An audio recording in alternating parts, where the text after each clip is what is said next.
What if one gunshot could set the world on fire?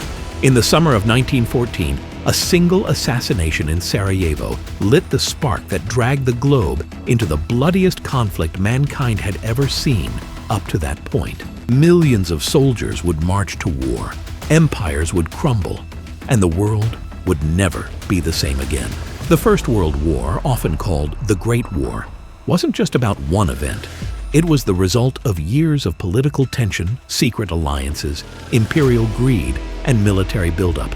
The assassination of Archduke Franz Ferdinand was only the trigger, not the true cause. Behind the gunshot lay a web of rivalries waiting to explode. This is the story of how the First World War began, a tale of ambition, fear, pride, and power. To understand it, we must go back to the late 19th and early 20th centuries, when Europe was a powder keg ready to blow. World War I began in July 1914 and lasted until November 1918, claiming the lives of over 16 million people and reshaping the map of the world. The conflict involved major powers from across the globe, divided into two sides: the Allies, including Britain, France, and Russia, and the Central Powers led by Germany, Austria-Hungary, and the Ottoman Empire. But the war did not start overnight. For decades, the great powers of Europe had been preparing for confrontation. A mix of nationalism, militarism, imperial competition, and secret alliances created an environment where war seemed inevitable. The assassination in Sarajevo merely served as the spark that ignited the fire. To fully understand why World War I began, we must explore the deeper causes: nationalism, imperial rivalries, militarism, the alliance system, and the fateful assassination of Archduke Franz Ferdinand. Nationalism in Europe. Nationalism was one of the strongest forces driving Europe toward war. In the 19th century, nationalist movements swept across the continent, fueling the desire for independence, unity, and power. Countries such as Germany and Italy had already unified through nationalist efforts, while others, like the Slavic peoples in the Balkans, were still fighting for freedom from empires. For Austria-Hungary, nationalism was a constant threat. The empire was made up of many ethnic groups: Germans, Hungarians, Czechs, Slovaks, Croats, and Serbs, who all wanted more rights and independence. This created internal instability and tension, especially in the Balkans, where Slavic nationalism was growing stronger. Meanwhile, nationalism also bred fierce competition between nations. Germany, recently unified in 1871, sought to prove itself as a dominant power in Europe. France, still humiliated after its defeat in the Franco-Prussian War, dreamed of revenge. National pride turned into rivalry, and rivalry turned into hostility. Imperial rivalries. Another major cause of World War I was imperialism, the race to control colonies and expand empires. By the early 20th century, much of Africa and Asia had been divided among European powers. Britain and France had vast colonial empires, while Germany was a latecomer, eager to claim its share of global influence. This competition created constant tension. The Moroccan crises of 1905 and 1911 showed how easily colonial disputes could bring Europe to the brink of war. In both cases, Germany challenged France's control over Morocco, leading to international standoffs. Though war was avoided, these crises deepened mistrust and resentment. Imperial rivalries also extended to economic competition. Industrial growth in Germany threatened Britain's long-standing dominance in trade and naval power. Both nations expanded their influence worldwide, but their rivalry only added more fuel to the fire that was already burning in Europe: militarism and the arms race. The late 19th and early 20th centuries saw a massive buildup of military power across Europe. Militarism, the belief that a strong military was essential for national success, became a defining feature of the great powers. Governments poured money into armies and navies, preparing for a war they believed was inevitable. Germany and Britain were at the center of an intense naval arms race. Germany sought to challenge Britain's dominance of the seas by building powerful battleships such as the Dreadnought. In response, Britain expanded its navy even further, ensuring it remained superior. This competition created deep mistrust between the two nations. On land, France, Germany, and Russia built massive armies, each capable of mobilizing millions of men within days.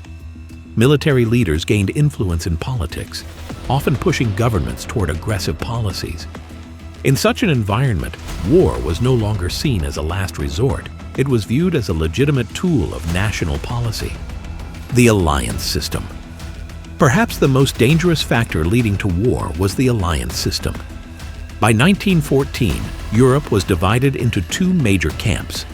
On one side was the Triple Alliance: Germany, Austria, Hungary, and Italy.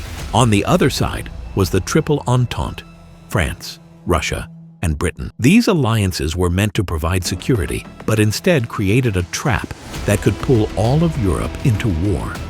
If one country was attacked, its allies were bound to defend it. This meant that any local conflict had the potential to escalate into a full-scale war. The alliances also encouraged reckless behavior, as nations felt emboldened by the support of their allies. When crisis struck in 1914, the alliance system ensured that the conflict spread rapidly. What could have remained a regional dispute in the Balkans quickly turned into a global war because every nation felt obligated to honor its commitments. The spark: assassination of Archduke Franz Ferdinand. The final spark came on June 28, 1914 in Sarajevo. Archduke Franz Ferdinand, heir to the Austro-Hungarian throne, was assassinated by Gavrilo Princip, a Bosnian Serb nationalist. The assassination was not just an attack on an individual, it was an attack on the Austro-Hungarian Empire itself. Austria-Hungary saw the assassination as an opportunity to crush Serbian nationalism once and for all. With the support of Germany, Austria-Hungary issued a harsh ultimatum to Serbia. When Serbia's response failed to satisfy all demands, Austria-Hungary declared war on July 28, 1914. What followed was a chain reaction. Russia mobilized to defend Serbia. Germany declared war on Russia. France, allied with Russia, entered the conflict. Germany invaded Belgium to reach France, which brought Britain into the war. Within weeks, nearly all of Europe was at war. Escalation into global war. Once the war began, it spread far beyond the Balkans. The alliance system pulled multiple nations into the conflict, but imperial rivalries ensured that the fighting spread worldwide.